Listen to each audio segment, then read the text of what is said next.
என்னக்கா வீட மாத்திட்டீங்களா? அப்படின்லாம் யோசிக்காதங்க. சமீபத்தில தம்பிக்கு வந்து சைனிக் ஸ்கூல் எக்ஸாம் இருந்துச்சு.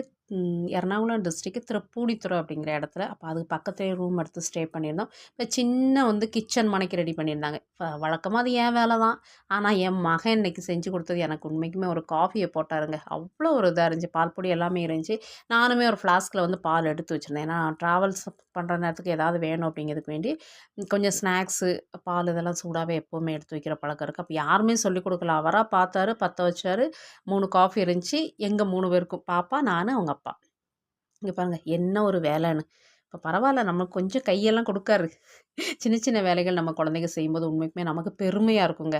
நான் எல்லா வீட்டு அம்மாமாருக்குமே தோணும். வேலையெல்லாம் முடிச்சுட்டு ஒரு காஃபி குடிச்சா எப்படி இருக்கும்னா, ஆனா நம்ம தான் எந்திரிச்சு போடணும். சில வீட்டுகள்ல போட்டு குடுப்பாங்க. இல்லன்னுலாம் சொல்லல. நம்ம வீட்ல வந்து எல்லா வேலையுமே செய்வாங்க. நமக்கு அந்த கிச்சன்ல மட்டும் ஆகாது அப்படிம்பாங்க. ஆனா என் பையன் போட்டு குடுத்தது எனக்கு உண்மைக்கே பெருமையா இருந்துச்சு. அப்ப கொதிச்சிருச்சா இல்லையா அப்படிங்கிறத பாக்காரு. பின்ன எக்ஸாம் வந்து தம்பி நல்லா எழுதியிருக்கேன் அப்படின்னா, அப்ப இதோட கன்டினியூஸ் வீடியோ வந்து நான் அடுத்து அப்லோட் பண்ணேன். அதில லைட்டா சிந்திருச்சு. அந்த பொங்குற டைமிங் வந்து அவனுக்கு தெரியல.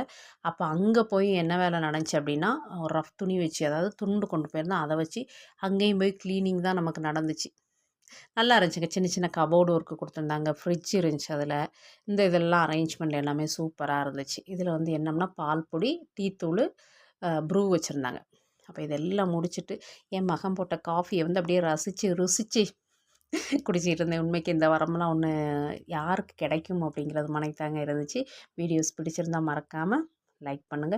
படிப்ப பாருங்க. வீட்ல இருக்கையில 5 மினிட்ஸ் டிவி அப்படிம்பாங்க. இப்ப படிப்ப பாருங்க.